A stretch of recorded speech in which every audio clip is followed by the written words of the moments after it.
during the season, but there has been some discontent, and that goes with losing also. There's McGrady with a turnaround, coming off a pick by Dikembe Mutombo. Good elevation on T-Mac's jump shot. And just to talk more about that feud, Jeff Van Gundy talked about his team before the game tonight, and he said that his team has got great chemistry and everyone enjoys playing with each other. Abdur-Rahim rims one out, and Battier with a rebound. 7 out of Western Carolina. He was picked in the first round several seasons ago. McGrady gets it back. He'll shoot it up baseline, and T-Mac has hit back-to-back jumpers. 4 points for Tracy. Howard with 4. Artest is all alone at the three-point line. Oh, it went in. That thing, I thought it was going to hit the shot clock. It went up so high. Artest was smiling. He had to cover up his smile. Those are just the kind that you don't expect those to go in. McGrady sets up Ray for Alston. He rims it out, and Mo Taylor. I thought he was brilliant last night. He had 12 assists in that game. But he was 2 for 9 from the free throw line, so getting 2 to start tonight is very, very key. His mechanics are not bad.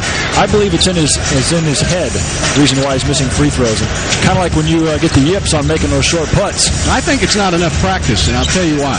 He does it because of the back. Artest takes it right to the basket. Because of the back, he hasn't practiced a lot.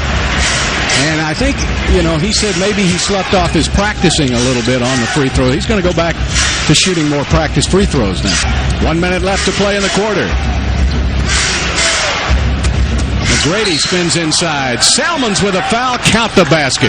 Boy, how strong do you have to be to get that shot off? Because Salmons just hammered him on the arm. Well, you got to have strength in your hands to be able to hold on to the basketball. Then you got to have strength in your arms and your shoulders to be able to get that ball back up there. But a lot of contact. You didn't see it quite as much on that replay. Maybe here you'll see it from the baseline. Yeah. But T-Mac to be able to finish that. How about the touch it takes to finish on the baseline as T-Mac misses his free throw?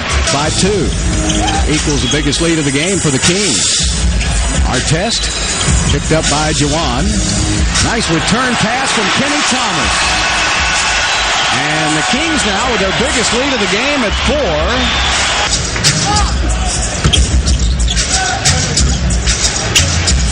And a three-pointer for Ron Artest.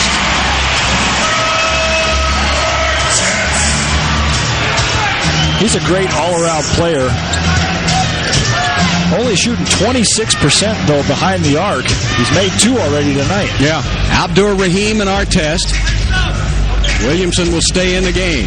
Artest down the baseline. And a little contact, and they let it go. Well, that was a lot of contact. Artest looking for a foul. Juwan Howard went up to challenge that shot. He ended up 15 feet from the basket. 49-44. Artest trying to stay with McGrady through a couple of picks. Battier is set up for a 3, and he missed it, and Artest with a rebound. So far, the Rockets are 4 for 12 behind the arc, 2 for 6 for Sacramento. Artest hits from long range. So Artest with 15, McGrady with 10, and that matchup has worked out well for Sacramento so far. 1 minute left to play in the quarter. T-Mac to the rack, rims it out. Best in 18 points for Corliss Williamson. Big numbers for those two guys. How about 1 point for Mike Bibby? Yeah, he really hasn't looked like he wants to shoot, does he? He hasn't really looked for his shot that much. The 3 shots that he's taken have looked really awful. Tracy McGrady now with a little bounce in his step goes to the basket. Well, I'm never going to say anything bad about Mo because he's got the sweetest mom in the world. No doubt. But the point I'm doing, T-Mac. How about it? He's starting to heat up now. Here we are in the second half, coming around the turn at the quarter pole. Third quarter pole. Yeah. Abdur-Rahim trying to get it inside, and McGrady, boy, he was really upset. He didn't feel like there was any foul there. Well, that's a pretty physical matchup right there between T-Mac and Ron Artest. When Artest is posted up, that's a huge mismatch for T-Mac, and T-Mac's trying to get around with his 3rd foul here, though. Oh. What did he do, grab him? Well, it looked pretty clean right there. I think the foul perhaps came before that play. Must have. And And the Kings go back up by a point. McGrady is open baseline, and he hits again. Tracy McGrady has hit 3 field goals in a row coming out of the tunnel. And 18 points for T-Mac. About the Kings, though, is they take turns shooting the ball. There's not any flow to their offense. Like it's Corliss Williamson's turn. McGrady, a lot of flow to his game here in the third quarter. That's 20 points for T-Mac, and he's got 8 points in the quarter. America's Olympic qualifying tournament. So he's played the international competition. Boy, T-Mac now he owns Artest in this quarter. Puts up 10 points in this quarter for Tracy.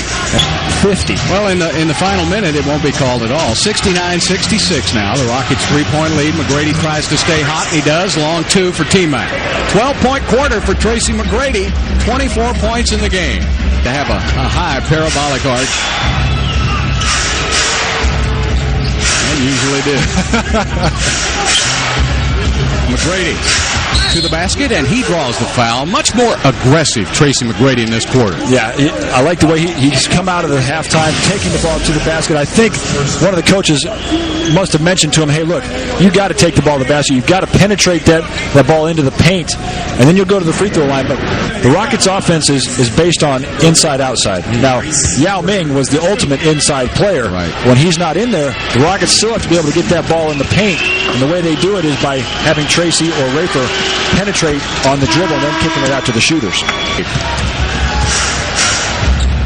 You got to play both ends of the court for Jeff Van Gundy. And Tracy called for traveling.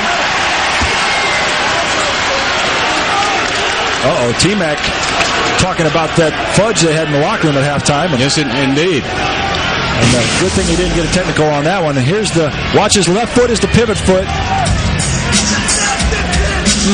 Man, looks like he was able to keep that pivot foot in place. It didn't slide much at all. Tracy McGrady. Nice pass inside to Chuck Hayes for 2. Boy, they run at McGrady, and he has such the ability to find the open man. He has 7 assists tonight, 26 points, and Chuck Hayes has just picked up his second basket of the game. I'll tell you what, that pick and roll with T-Mac and Chuck Hayes is very effective. The Rockets don't run it as much as I'd like to see because Chuck Hayes is a great roller. John Salmons driving to the basket with 2 seconds left on the shot clock. He gets it up and in, and T-Mac will try to get it to midcourt, and he shoots it too late. But what a quarter for Tracy McGrady. 14 points in the third quarter, and the Rockets outscore the Kings and lead it going to the fourth and final period, 77-75. Colin. Rockets second in the league with 8.5 threes made per game. Artest down the baseline for 2.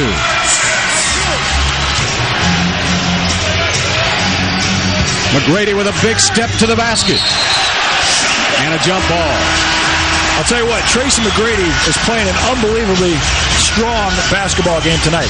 On one end, he has to guard Ron Artest, the most physical player in the league. On the other end, he's going against Artest and Corliss Williamson. T-Mac is not known as one of the stronger players in this league, but he's really had to step it up tonight together. And then T-Mac can tip it into that area. And he does. And Luther Head gets it right back to Tracy. Tracy will fire up a 3 and miss it. Trying to shorten up the game. Good tip. Back to T-Mac. T-Mac misses on the 3. So a couple of back-to-back threes T-Mac could not zero in on.